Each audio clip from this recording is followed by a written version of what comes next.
Hello again, Mrs. Clay here with chapter 10 of My Father's Dragon.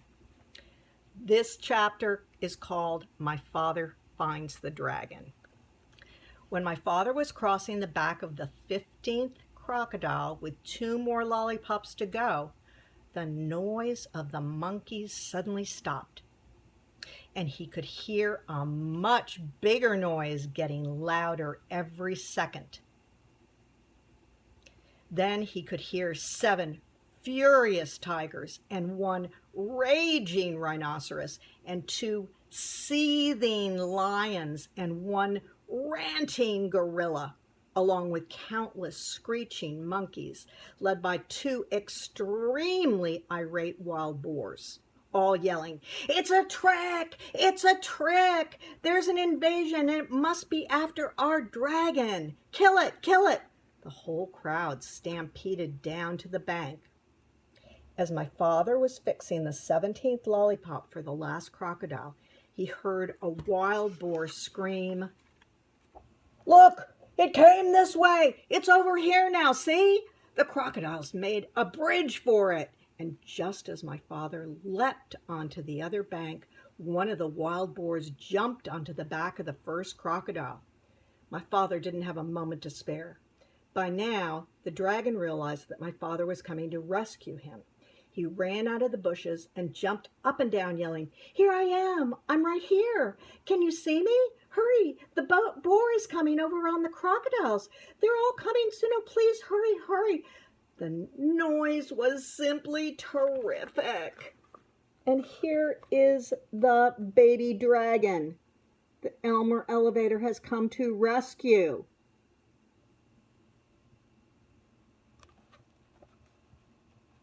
My father ran up to the dragon and took out his very sharp jackknife. "Steady, old boy, steady. We'll make it. Just stand still," he told the dragon as he began to saw through the big rope.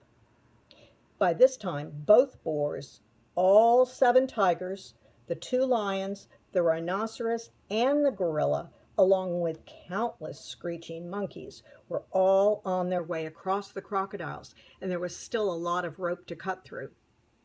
"Oh, hurry," said the dragon. The dragon kept saying, and my father again told him to stand still. "If I don't think I can make it," said my father, "we'll fly over to the other side of the river and I can finish cutting the rope there." Suddenly, the screaming grew louder and madder, and my father thought the animals must have crossed the river. He looked around and saw something which surprised and delighted him. Partly because he'd finished his lollipop, and partly because, as I told you before, crocodiles are very moody and not the least bit dependable, and are always looking for something to eat. The first crocodile had turned around from the bank and started swimming down the river. The second crocodile hadn't finished yet, so he followed right after the first, still sucking his lollipop. All the rest did the same thing, one right after the other, until they were all swimming away in a line. The 2 wild boars, the 7 tigers, the rhinoceros, the 2 lions, the gorilla, along with the countless screeching monkeys, were all riding down the middle of the river on the train of crocodiles, sucking pink lollipops and yelling and screaming and getting their feet wet. I'm going to show you that picture in a minute, but first I'm going to show you Elmer Elevator and the dragon still in the jungle, but he's cutting through that thick, thick rope that's been around the baby dragon's neck for who knows how long. Poor baby. And here's the really great picture. Here they all are. I don't know if can you see the whole thing? Then I'll move in for a close-up. You see the boars? They're the boars in front. And then the tiger, 2 tigers, more tigers, tigers.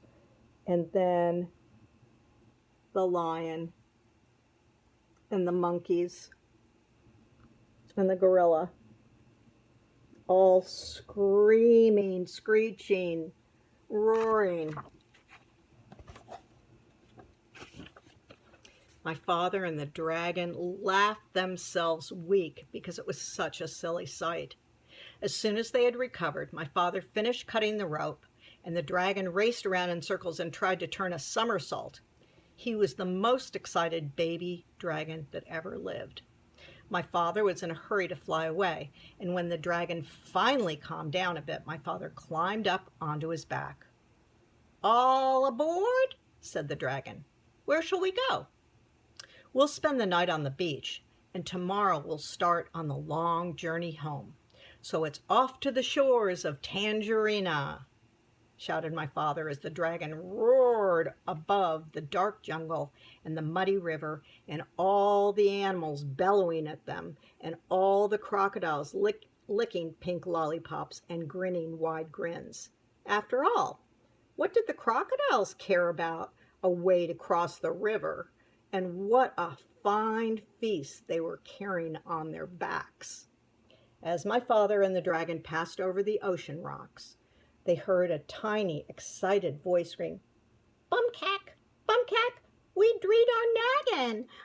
We need our dragon." That's the mouse, right? But my father and the dragon knew that nothing in the world would ever make them go back to Wild Island. And that, my friends, is the end. So I hope you've enjoyed this book. I've had a great time reading it to you, and come back the next time for a new story. All right, bye-bye for now.